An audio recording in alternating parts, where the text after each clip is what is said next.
My boyfriend cheated on me and got the other girl pregnant, and now they're together.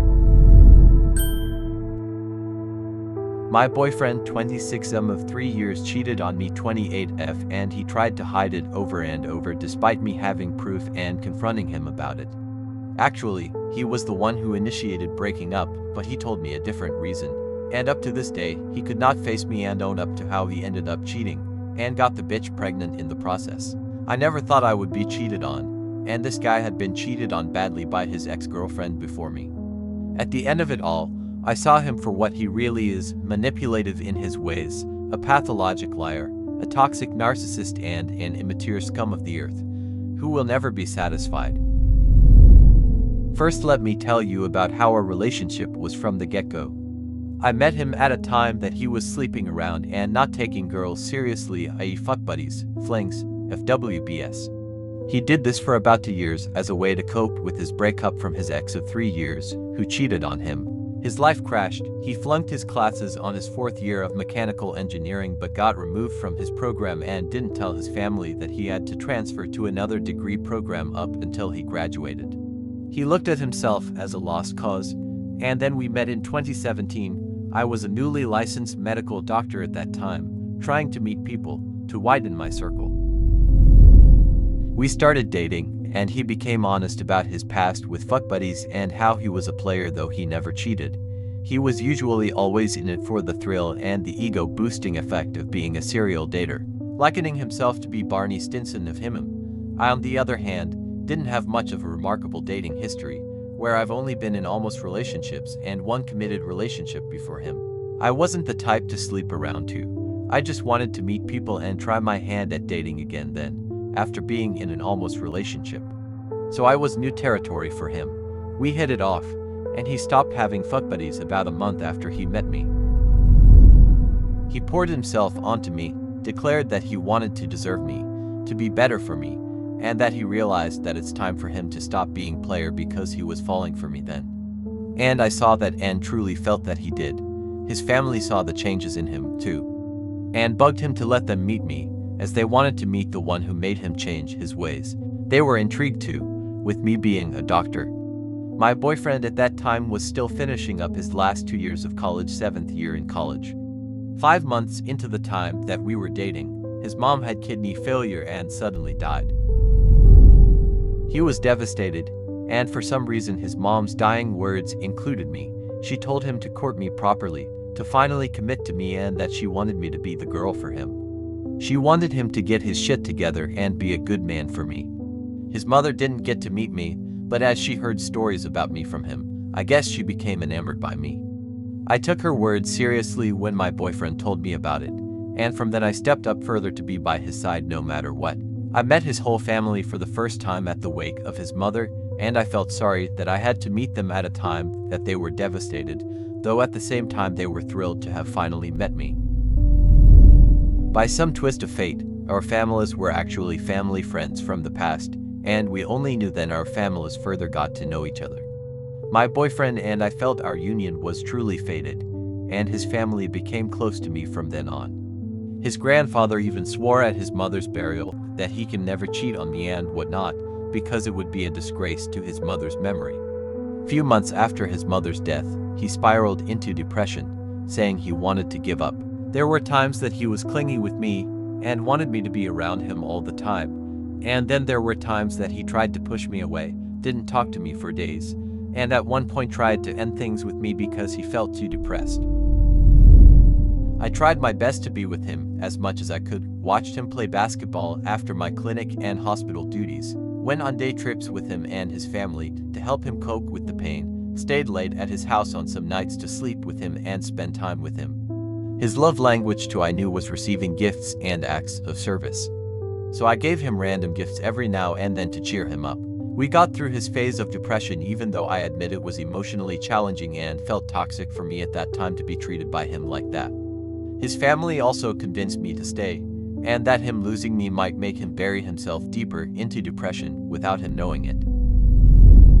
We were happier and our relationship got stronger after that. Around a year of being together that way, we finally decided to make our relationship official in front of family and friends. This happened on my birthday. Oops, red flag there. Don't have your relationship anniversary on either of your birthdays because trauma might tag along. His family was more than thrilled and my family was too, because they knew how long I haven't been in a relationship then, and we were both happily in love. Fast forward to our years together. We had maybe once a month fights, but nothing that lasted for days. He was toxic when he was mad. I became a punching bag for his words, albeit they were hurtful. I had the tendency to be passive-aggressive, but I always made it a point to avoid hurtful words against him. There were times that he said I was boring, or that I was too serious, while he on the other hand was playful or had the tendency to attack other people's characters. I always spoke my mind, and sometimes it hits his nerves. By the end of our fights, we would both be sorry, and he would always take back what he said, and that he was just angry. That's why he would say hurtful words to me sometimes. I felt verbally abused when we fight, and I tried to convince myself that he really didn't mean them, and that he was only driven by emotion. When I look back at those moments, it is indeed true that a partner's respect for you shouldn't go away when the two of you are arguing or fighting. To add to that, my love language was words of affirmation, so his hurtful words really stung. I was scarred, and those scars got healed because I willed myself to heal through time and tried to focus on the times I felt that he loved me. It's a good thing that we didn't become physical when we fight through the years that we were together, but him being hurtful during our fights was a red flag, of him being manipulative, a gaslighting narcissist. I accepted that side of him, and eventually I was able to handle our fights with less impact, though I still felt crying every time we fought. He was always the one to offer that we break up when the fight gets too intense, but when the emotion dies down we both apologize and make up and we get back to our good days. I assumed our love was stronger every time we got through fights. He showed his love for me by doing errands for me and with me, cooked for me when I stay over at his house, took care of me when I was sick or just tired. He did all of this in front of his family, and in his own words, treated me as if I was his wife already. His family regarded me as his wife already too, thinking I finally was the one for him all this time, after all of his fucking around.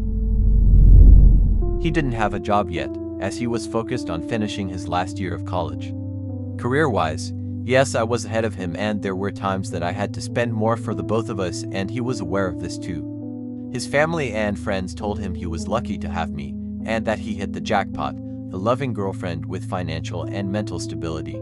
And being a doctor is always a blessing. I focused on the so-called 80-20 rule most of the time, and it didn't help that his love language was receiving gifts. I admit that there were times that I spent more on him than I usually spend on myself, but his happiness for me was worth it every time. Little did I know that this too was a red flag and would be a foundation for abuse.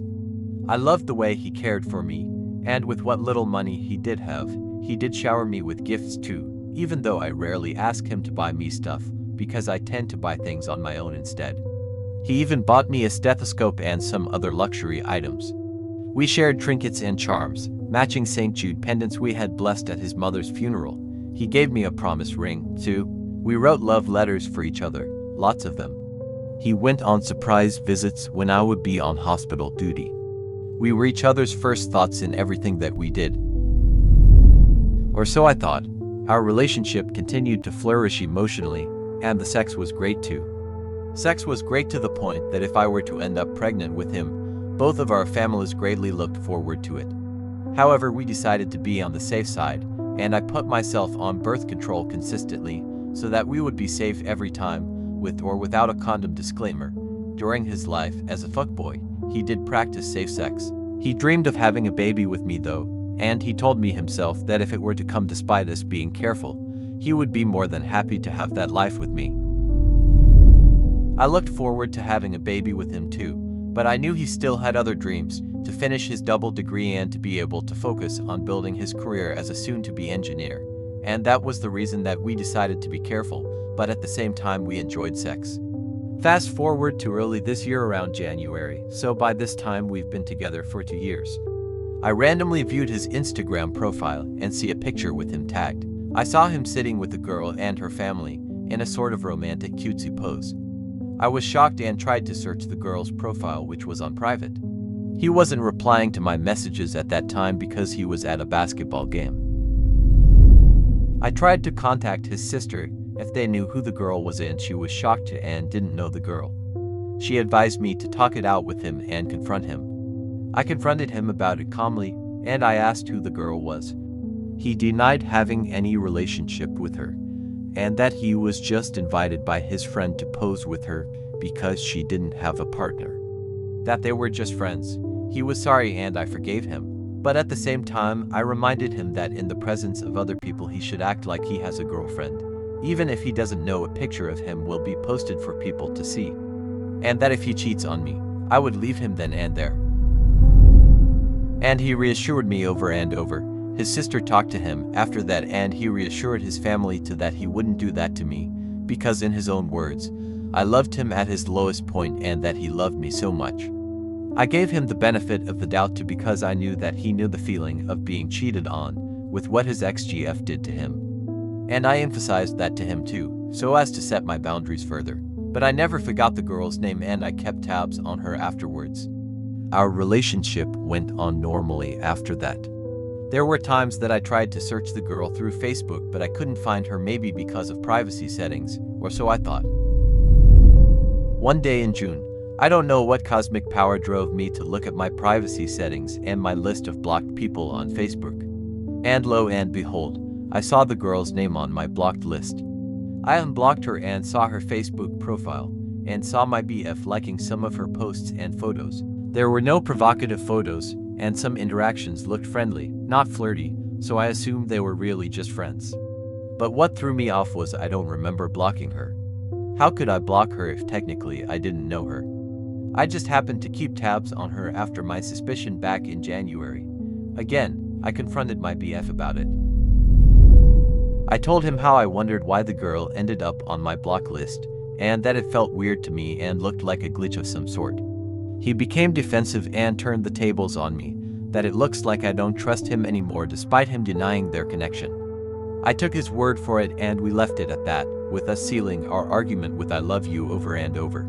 Looking back, my BF, who I didn't think to be that kind of a manipulative dick, may have slipped into my phone and put her on my blocked list himself. And up to this day, he hadn't owned up to it. Other people only helped me realize that he might have. We got through that again and continued with our relationship normally. We were still separated physically because of the lockdown, and his family was extra keen on not letting him out because they were paranoid. During this lockdown, I was the one who visited him at least once a month, and every time I visited him I made sure to have a negative COVID PCR test before I went to visit him, because I worried that I might catch COVID while I went on hospital duty, and I thought of his family too.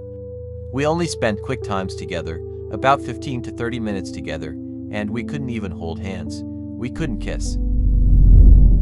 And all throughout we both knew we couldn't find a way to have sex or whatnot. I tried giving him a blowjob in the car for maybe 2 visits, to make up for the intimacy we couldn't share because of the time limited to us. We knew we both craved each other, but that's what we agreed to temporarily. After every encounter, we would always part ways with only a quick hug. It sucked, but I reminded him every time that I wanted to respect his family's rules and he understood. We didn't have any other intimacy for about 6 months and it was hard. Despite that, ever since we were together, we talked every day, with almost no end at all, no matter how mundane or deep the conversation was. We were never apart virtually despite physical separation. Our fights did become more frequent, and he became easily provoked. There were times he wouldn't message as frequent because he would be playing computer games for hours on end, which became a point of argument for us too. I tried to understand more, and that maybe it was cabin fever, and he did tell me that he was sorry for treating me like a punching bag for him being frustrated of not being able to go out and do other things. We got through every fight and argument all the same. I tried to understand him more and console him, since I was the one who was free to go out and had a bit more variety in terms of daily activities compared to him being stuck at home. But then come around mid-October, he offered to break up with me so that he could reflect on himself, because he felt lost and felt that he could not give the same love I was giving him. That he could not exert effort for me at this time, and that he felt frustrated seeing me love him more than he deserved. He felt guilty of not being able to do much for me and wanted to set me free.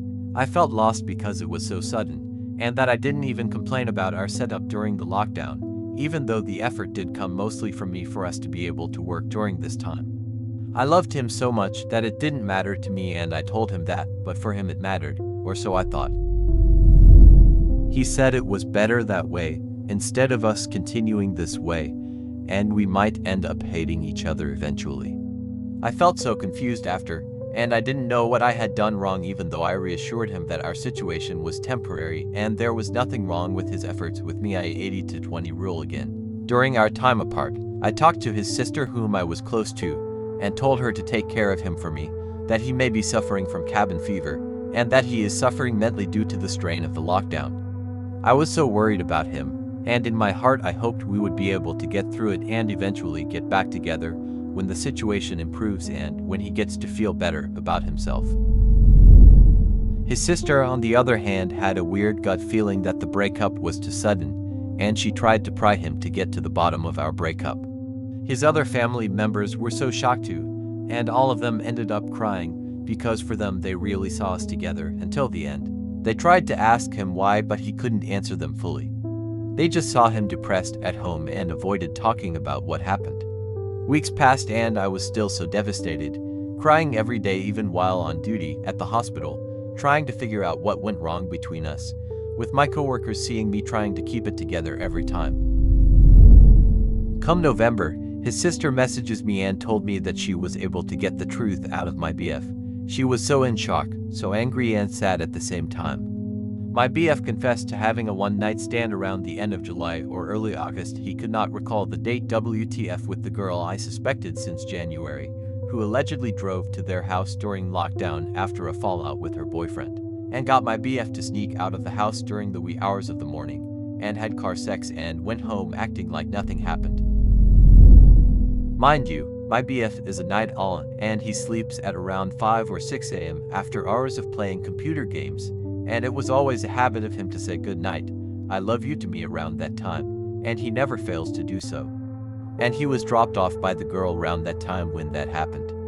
And I had nitrogen monoxide idea at all, until his sister finally got it out from him. I screamed in extreme pain when I knew, as if I was being slaughtered alive, and she told me that the girl got pregnant maybe about 10 to 12 weeks already by that time if I counted correctly, and he only knew on the day he tried to break up with me. The girl claimed that he was the father despite her having a BF. My BF didn't have the balls to be honest with me until the end, and didn't face me at all after. All of his family got mad at him and were disgusted at what he did. I was repulsed to my core and hurt beyond words could ever define.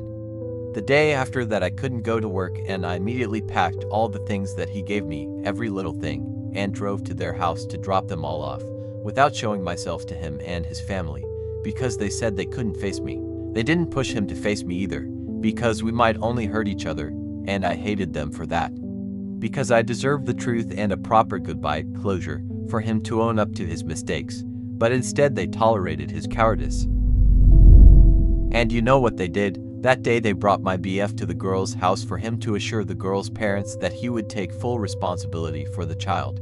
I felt thrown under the bus and neglected. And there they were supporting the cheating fuckers. They expressed disdain and disgust against my BF, but to save face, they supported him in his decision not to face me. And in the end, our last conversation was through text, with him pleading for me not to return the stuff he gave me, because it would break his and his family's heart. He said that he loved me because he felt I was good for him, and that his family loved me so much. He couldn't let go of me because he knew how much I loved him. But you know what he said also. He loved that girl, too, because he felt unexplainable happiness with her, and that our relationship lacked something. That he lied to me from the time I caught him, and continued with their affair, despite all the warnings that he got, without anyone in his life knowing. And that he couldn't let me go because he felt confused. He chose her, especially that they have a child together now. I cursed him and the girl, and that he should have just come clean the first time I caught them in January, and all throughout he had the guts to act normal to me and his family, reassuring us over and over that he loved me so much that he would never cheat on me. But he fooled all of us, and the girl, she knew about us from the start. What shocked me is that she had a BF all this time, and my BF and her still continued with whatever they had going on. The two shits. And that she wanted to say sorry for what happened and that she knew from the start how much my BF's family loved me. This girl blocked me on all of her social media profiles before all of this shit blew up. And I couldn't search her anymore unlike before. I don't know how, if she was the one who really intended to or my manipulative BF, who protected her from me. What I couldn't wrap my head around also is that when his family confronted him after he told them what happened, he told them that I was the one he truly loved, and that he was just lost in the moment with the girl when it happened, that there was nothing going on between them at all. But I had screenshots of all our conversations when he first denied their connection in January, and our next encounter in June when I talked to him how I unknowingly blocked the girl from my Facebook. I left all the receipts with his sister, and from my suspicion she knew who the girl was too, so imagine her shock also when she came up again this time with biggest fuck up with my BF. My BF's sister and all his family felt how much I loved him, and they knew I loved all of them too with all my heart because they were his family. And they expressed how they loved me too, and couldn't accept the girl when the shit blew up in our faces. They didn't want him to marry her because they didn't know her and that they loved me as part of their family too, but by tradition, as their family had to take responsibility for what my fucked up BF did, they had to show support for the pregnancy.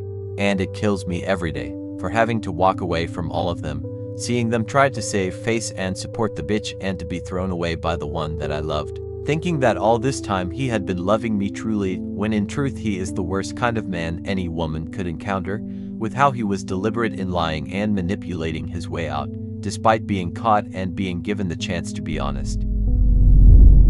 And all this time, he knew how much I loved him and still went on doing it, despite him being cheated on before, and each I am knowing the sinking feeling of betrayal that would haunt you for years. When he saw the box of stuff that I returned, he broke down in tears, his sister told me.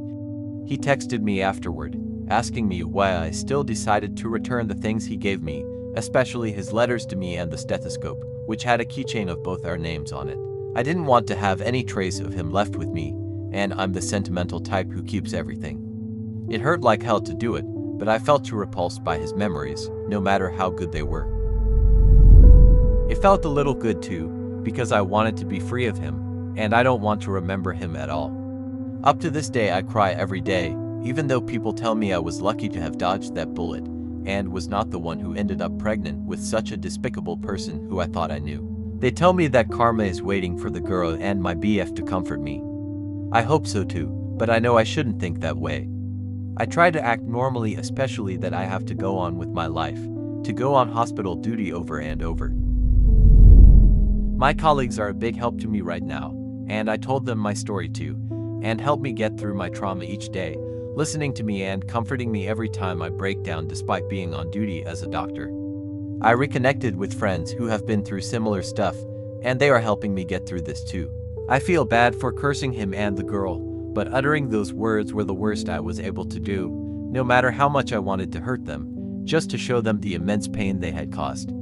I'm trying to heal day by day, but the feeling of betrayal comes in waves, soaking me every night, and the pain is indescribable, because I couldn't believe I loved and trusted someone like that. How could people like that sleep at night? But in the end, I felt God's presence, that He was the one who pushed me to know the truth, trying to let me know from the first time I suspected my BF. It is true that God kills the romantic connection before it kills you. That gives me chills, but the uncertainty after all of it fogs my vision, wishing that I could be loved truly the way I deserve to be loved, and the thought that they are living normally, looking forward to having a child despite all the deceit, with me suffering like this haunts me to this day. I pray every day that I may be closer to healing, that I may forget everything. They say we should forgive those who wronged us no matter what, but I don't have the strength to do so yet, with so much manipulation and betrayal. How do you heal from something like this? TLDR, long-term BF, felt like a fated union, almost like husband and wife, suspected to be cheating and confronted calmly but was reassured over and over. Lockdown happens and Boom has a baby mama, which was the suspected girl from the start, and they end up together. Thanks for watching. If you liked the video, please like and subscribe to the channel. See you soon.